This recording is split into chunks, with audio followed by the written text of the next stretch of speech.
All right, peeps, here we go. Hopefully we're getting this and getting it good. Moving this right up here, I think. Seems like a good spot for it. Gonna move this here.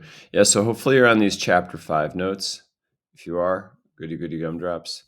If you're not, hey, try to get there. Yeah, so your slide probably looks like this. Hey, so we might not get to the review questions. So what I did was I put the review questions in the notes, and then actually we'll talk a little bit about the answers in the video. So yeah, chapter 5, 1 notes. So chapter 5, it's the introduction of the soil system. Soil is actually a lot more complicated than people think. It's actually like a really like kind of environment. There's like things to it that are living, and there's parts that isn't. You got like bacteria that flow in there. And there is a health to soil. Like you can kind of agree with that just looking at it. You look at some soil and you're like, you know what? It's pretty healthy. I could see stuff growing. And then you see some soil and you're like, don't see a whole lot growing there. So soil. It's composed of organic matter, minerals, gases, and liquids.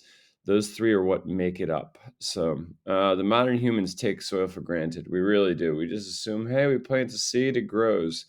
Any farmer will tell you it needs a little bit more input than that for the soil, depending on what the soil is, too. Good soil, you don't need to do a whole lot. Bad soil, more work involved. So that's why farmers are really after good soil. The vast majority of all our food is linked to soil. So whether you're a vegetarian, guess what? We got to grow veggies for you. Hey, guess what? If you love a good old juicy hamburger, you know what? That cow ate veggies too. And the veggies it got came from a farm. And actually, we have cow farms too, which is heavily water dependent. Um, so we eat animals that eat the plants. So, yeah.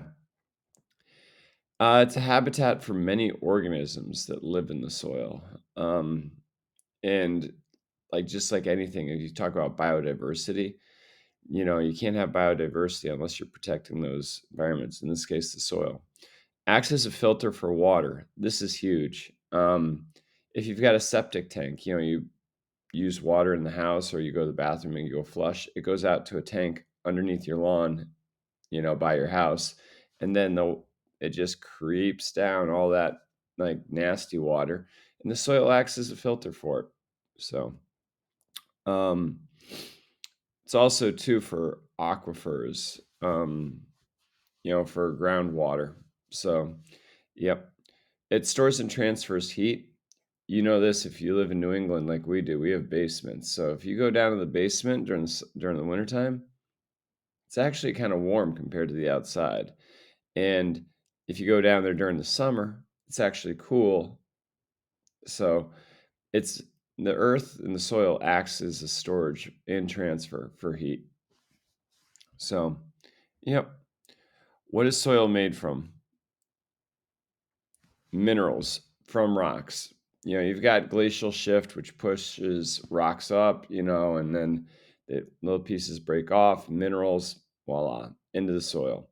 Also, there's other ways too with weathering of rock, and then the minerals then go into the soil as well. Organic remains, composted plants plus animals. It's kind of fun to see this in our school. We have a field right across, and some years they rotate the crops, which is good, but some years they plant corn, and after they harvest the corn, then they kind of go through and they have a tractor that just pulverize like tills the ground, pulverizes it, but also takes all that plant debris and puts it right back into the soil, which is really pretty good for it. So, yep. And so, if, however, though, you just keep growing crops and you don't actually ever do anything to the soil, eventually that soil's nutrients do get depleted and you can't grow anything there. Could look up the Dust Bowl in Kansas for that. Water and air. Yep, you're going to need both for that soil. 50-50 mix between air and solids. That's the average. That's kind of what you want. So you got to have the ability for air to get into the soil. That's why when you plant a lawn, like for grass, they kind of have you like aerate it by just taking a pitchfork and just kind of like fluffing the ground up, basically, and just stabbing the ground. It gets air into it, which is good for the bacteria because it causes aerobic respiration as opposed to anaerobic. So, yeah, and obviously you need water as well. So, rock particles, and we'll bring that up to right here. Insoluble are gravel, sand, silt, clay, chalk. All right. They don't break down. Doesn't matter how much water you put in them. Yep. This can also make your water hard if you're, depending on your community you live in. We often in Vermont get our water from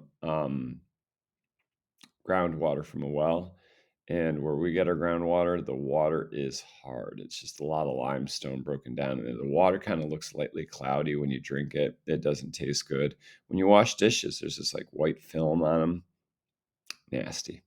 So, um, soluble stuff that breaks down with water are mineral salts, nitrogen compounds, phosphorus, potassium, sulfur, and magnesium. Now, nitrogen and phosphorus are kind of rough because, like, when it, if you put fertilizer on your field and then it rains, it'll wash right off into the stream. And then that nitrogen and phosphorus goes down and causes algae blooms and eutrophication in lakes, which is bad because it kills everything in the lake. So, fertilizer, which is nitrogen and phosphorus, helps plants grow. It's just whether it's a plant on your farm or a plant in the local lake. So, yep. Um, Holds on to water. Oh, by the way, um, let's see what we got. Oh yeah, forms skeleton of the soil. Yep. So without these rocky particles, the soil really gets just eroded, which is rough. So you kind of need those rocky particles in there just to make sure the soil doesn't wash away. All these come from rocks, which is pretty cool. Now, the humus on the other side is decomposing plant matter in animals. So, when you have like an animal that dies, it breaks down and gives nutrients down into the soil. When you've got same thing for plants. Plants, it does it quite a bit quicker, which is why we compost plants and then put them in our garden. So, put the compost in our garden anyway. This makes the soil very dark. You'll see a lot of like farmers like, oh yeah, dark soil. All right, dark soil is that rich soil. It'll get stuff to grow. Um, Decomposing returns minerals plus nutrients to the soil. So it's kind of like this life cycle. Like, and you can sing Lion King "Circle of Life" if you want, but plants grow, and they grow with the nutrients, and then they live their life, and then they die, and the nutrients as the plant breaks down goes back into the soil, which then the next generation of plants takes up. Circle of life. um, Humus holds on to water a lot more just because it's like it's water philic. It just loves it. It's soaks it right up. And because of that, it'll rain one day and then 3 days later the ground will still be kind of moist. That's that humus. So it holds on to rain. It's a good thing. Water either drips down from precipitation or moves up from underground sources. In case of like a spring or whatnot, uprising. Most of the time, you're talking about with water, though, dripping down. Transports mineral salts to the plants. So it really kind of brings the plant roots are deeper in the soil. So it'll take a lot of those minerals from above, like by the top of the soil, and bring them on down to the plant roots. It'll also bring salts, though, as well, which is somewhat good, but not really. Because it can you add too much salt to the soil, it just kills the plants. You can't grow. Um, Water dripping down leaches minerals. So what leaching is basically washing out. All right. So if you put a hair product in your hair, I know me talking about hair products, not exactly the best, but hey, here we go. You put a hair product in, right? Now let's pretend you go out in the rain. What happens to that hair product is the rain hits it, it leaches it down, all right, and out. And suddenly you don't have as much hair product in. So that's what I would do for defining leaching. Rapid upward flow of water can cause salinization. So that's where this could be issues because, like, if you have a rapid upflow, like it takes all those salts underneath and just brings them right up to the top. And where are you trying to grow to crops? Up by the top. Salinization is not a good thing. Salinization does stuff to the pH and whatnot of the soil, makes it very toxic and hard to grow. When the Romans conquered Carthage, they salted the ground. They destroyed the city and salted the ground. So they basically like destroyed the city. No one's going to live here. And oh yeah, we're salting the ground. So for 100 years or more, nothing will grow here. Yeah, right. Um, Too much water can cause anoxic conditions plus acidification. Um, so basically, kind of like drowning in a way. So like too much water, and you can't get too much water into a soil, it becomes kind of boggy, and there's not enough air to grow. The plants you want will not grow there. What also happens is that water will bring salts with it, so acidification happens.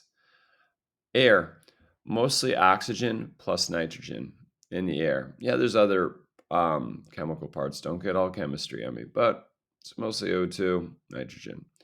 Soil aeration gives oxygen to plants and soil organisms. So again, soil aeration is where you're going in, stomping like with spikes on your feet or pitchfork or tilling and just disturbing the ground, breaking it up so that now it's fluffy and you have air coming into it. This gets the oxygen to the plant roots plus soil organisms, which is really good. Um, Define tilling. Tilling is breaking up the earth, usually with a plow or some other mechanism to get to disturb the soil so that you have air getting to it. The problem with this is tilling releases quite a bit of greenhouse gases. Um, so, yep, balance that out. Great aeration, great crops, good soil versus greenhouse gases. So, soil organisms as well. It gets air, which is good for them. All right. So what does a soil look like? There's different layers to it. It's like a wedding cake. All right. Yeah, you get the analogy.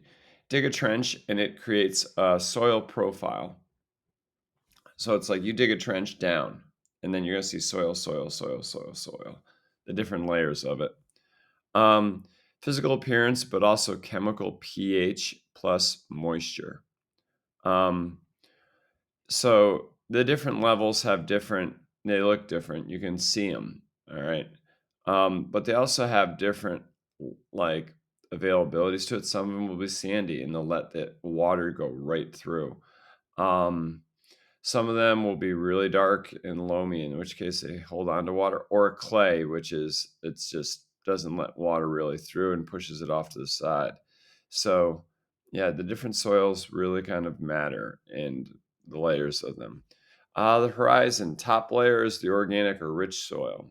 The bottom is the inorganic material, tends to be the rocks and pebbles and minerals, stuff like that. Translocation is the carrying of particles up or down by water, usually down, but you can have up as well. Um, Topsoil evaporation pulls groundwater up, minerals too. Salinization translocates salts up through irrigation. All right. Um, yeah, like so, when you're taking water out of the ground, and sprinkling it all around, it takes all those salts in the water, which are deep down, and spreads them right over your crops. So if you use a lot of irrigation over time, like the salt really accumulates on the soil, and it's tough growing conditions. So leaching of snow melting gradually into the soil. Ooh, good one. All right. Do you think farmers prefer snow or rain, and why? Well, let me tell you what I think. I think from what I've talked to with farmers, they joke around and say it's the white stuff that makes the green stuff. Now, I asked them if it meant white stuff was what snow means plowing, and they just snickered and said, but really too, like the snow gradually melts and goes into the soil. Drip, drip, drip. And that's how you really build up your water supply underground. Um, Unlike rain, where rain just hits, especially with urbanization, just washes off really fast. So flash flooding into the streams, and then it's gone. So it's pretty useless. So really, snow is the stuff you want for crops.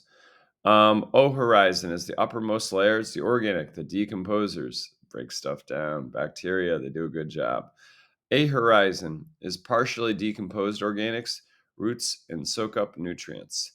So that's where you got that root level. Really important. Good stuff. Peat is like moss. It's got lots of water, but few decomposers. The B horizon deposits from the A horizon. All right. So yeah, let's get back up to that for a second. So as water starts getting down into the A horizon, and then it just kind of pushes it down, down to the B. C is pretty much the stop to it because it's that weathered rock. It's some of it's permeable, some of it not. R is the bedrock. That's the stuff if you're digging down for a skyscraper, you got to get to. So you're digging down pretty deep. Not all soils have horizons, um, and not all horizons are in soils. So, yeah, it's just a general overlay. Soil structure. Soil minerals equal different amounts of sand, silt, and clay. So, sand increases the drainage. So, yep, sand allows water to go through pretty fast. Still holds, sorry, still holds sand and clay together. So without like the silt there, the sand and the clay just kind of get washed away. Clay retains water very good and nutrients, but can increase acidity. So that's the bummer about it. So clay, if you've ever seen it, like Play-Doh and stuff, it doesn't let water really go through. Yeah. So a clay layer underneath, good idea because it just holds on to the water, keeps it up above in the soil within reason, of course. Clay layer up top, ooh, don't know about that one. Water's just going to wash right off. Identified two features of loam soil that make it suitable for plant growth. Tell you what, air spaces is one of them. Definitely, you need that aeration of the soil. That's one feature. All right. Another one would be good drainage. You need water to like be able to flow through it. You don't need it just to bog down in there. Potential to hold on to organic matter. So like and decompose stuff and hold on to it. Water holding capacity. Because if all the water just as it rains just pisses away and goes right through, you need to be able to hold on to that water for a bit. So minerals in the soil is a good thing. Yeah. So there's some for you right there. So Ukraine soil is high in loam. What do they mostly grow, and why is it important to the world? They mostly grow grains like wheat and whatnot, which wheat you use for bread and pasta and other sources as well. But the wheat that you have from Ukraine ships down to Africa in the Middle East. It's very important for world and for to not to make sure starvation doesn't happen. So plants need some acidity, but too much is toxic. So a little bit of acidity, good thing. Too much, not so much. So porosity, permeability, and pH. Permeability is how easy liquids and gases go through. All right. So if you are outside wearing cotton in a rainstorm, it's very permeable. It lets it right through. Porosity is the space between particles. All right. That doesn't really work for cotton as much. All right. Maybe it does. If the cotton knit is loose, like you can kind of see through those fibers, guess what? It's going to let porosity, it's going to go right through. But if the particles are more tight like this, it's going to take longer time. Acid rain acidifies soil, increases the iron and the aluminum content. Acid rain is pretty bad because when you start looking, iron and aluminum, not really desirable for plant growth. So maybe iron a little bit, but like aluminum, nah. Acid rain, though, it increases the pH level of the soil, which is definitely not good for soil growth. Soil sustainability. Fertile soil is non renewable, it takes a long time to become fertile. Um, so, if you overuse the nutrients in the soil, it's going to take a long time for them to come back. Relate the above statement to clear cutting the rainforest in Brazil for soybean farming. So you can clear cut a forest, you can burn it down, you can do whatever in Brazil. Guess and the soil is going to be rich for about 3 years. All right. And then you're going to have to rebuild that forest, which will take hundreds of years. All right. Oh, yeah. And soybean farming. So soybeans can be pretty intensive on the soil. They take up the nutrients rather quick. So the main nutrients are nitrates, phosphates, and potassium, NPK. The reason why is because N is for nitrates, P is for phosphate, and the K is actually for potassium. If you're a chemistry sort of person, you know that. But yeah. So these nutrients can go. These nutrients can go because leached or over harvested. Over harvested, too much farming, take out the nutrients. Leaching of the soil, like massive amounts of rain, le- knocks out nutrients right out of the soil. So, yeah, these replaced with chemicals, fertilizers, growing legumes, crop rotation, or organic matter. Obviously, chemical fertilizer is the quick way of putting it in. It's more labor intensive, more resource intensive, I'm going to say, but get your soil quicker, faster. Growing legumes will help out with the soil as well. And crop rotation, what it does, it just takes different nutrients at different times. So it's really a good way of farming. Organic matter, just adding manure and compost. You have to do this though within moderation because in certain times because if you throw down manure and then it snows, rains, whatever, and then it goes off in the water system, contributing to algae blooms. So this one right here, let's make this kind of bigger.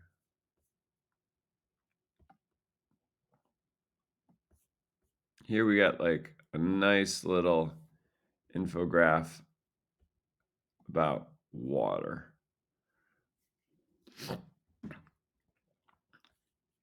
Yeah, I'm going to make this really big. All right, so we're looking at these. Water consumption, basically. State the crop that is under the greatest water stress. Cotton, 57%. Boom. Ding, ding, ding, ding, ding, ding. As opposed to oats, which is 13%. Coffee, 10%. Oh, and coffee usually grows in pretty water-rich areas too. Interesting. All right. Soybeans, 19. Let's see what else we got. All right. Let's see down here. Tree nuts, 50%. Man, if I was doing like a question off of IB, I would ask why compare dairy milk or like and coconut milk maybe and almond milk definitely to oat milk, for alternatives for coffees. So, anyway, identify. So we answered this question. Identify 2 strategies that could be used to grow crops in the areas of high water stress.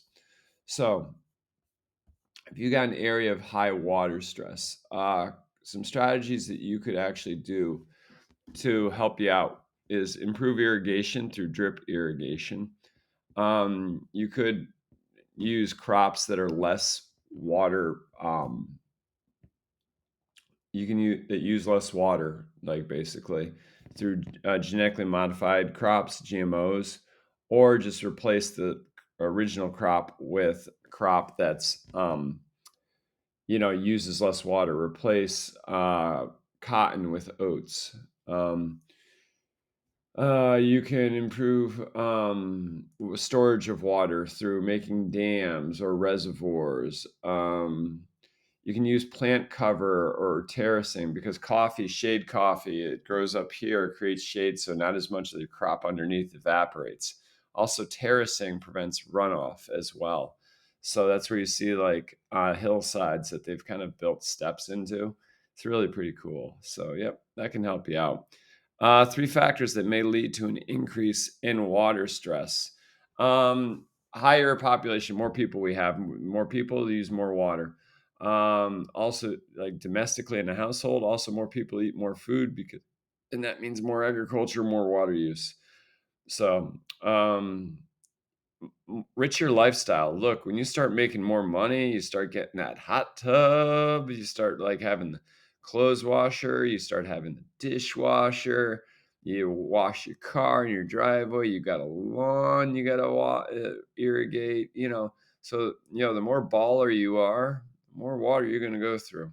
You're going to move towards intensive um, agricultural. So like just going for that straight up fast cash, growing cotton.